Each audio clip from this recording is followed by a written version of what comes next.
নিয়ে আলোচনা হয়েছে এবং ওখানে মেজবাউল হক সাহেব ছিলেন।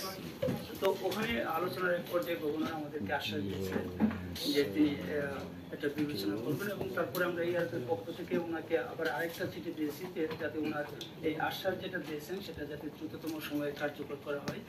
তো আমরা এখন পর্যন্ত সেটার কোনো রেসপন্স পাই নাই। তো আমরা আজকে এই আপনাদের প্রেস কনফারেন্সের শুরুতে আমাদের এই বিষয়টা সম্পর্কে জানতে চাই যে আসলে আপনাদের সিদ্ধান্ত কি। আজকে বাংলাদেশ ব্যাংকের একজন ডেপুটি গভর্নর নিমপুরে একটা অনুষ্ঠানে বলেছেন যে গভর্নর সিদ্ধান্ত দিয়েছেন যে আসলে সাংবাদিকদেরকে বাংলাদেশ ব্যাংকে আগের মতো আর ঢুকতে দেওয়া হবে না।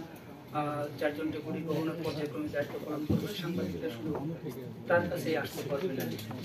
তো এই বিষয়ে যদি আপনি আপনারা যদি কিছু জানেন তো সেটা আমাদেরকে বললে আমরা খুশি হব। ভালো লাগছে যে ঘন্টা প্রতি অনেক আপনাদের অনেক ধন্যবাদ। আমাদের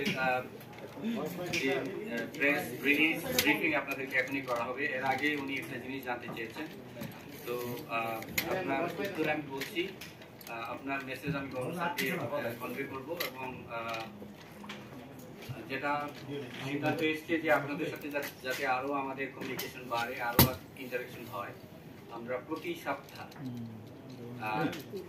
একবার করে আপনাদের সাথে আমরা এবং এটা এরকম মিটিং এর মাধ্যমে।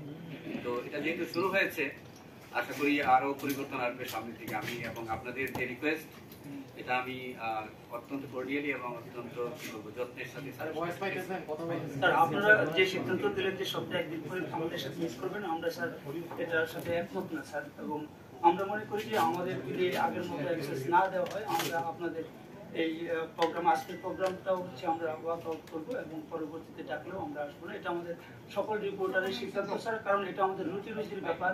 এটা হচ্ছে আসলে আমাদের পক্ষে এটা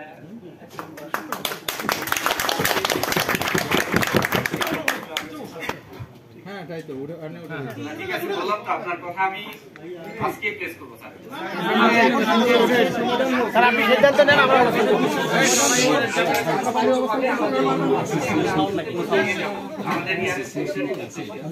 সিদ্ধান্ত স্যার আগে এই বিষয়ে সিদ্ধান্ত দিন আপনারা, তারপর আমরা আবার ফেরত আসবো। সিদ্ধান্ত নেওয়া এইভাবে কভার করব না, শুধু এই নিউজ কভার করব না, আমাদের রেগুলার আসতে দিলে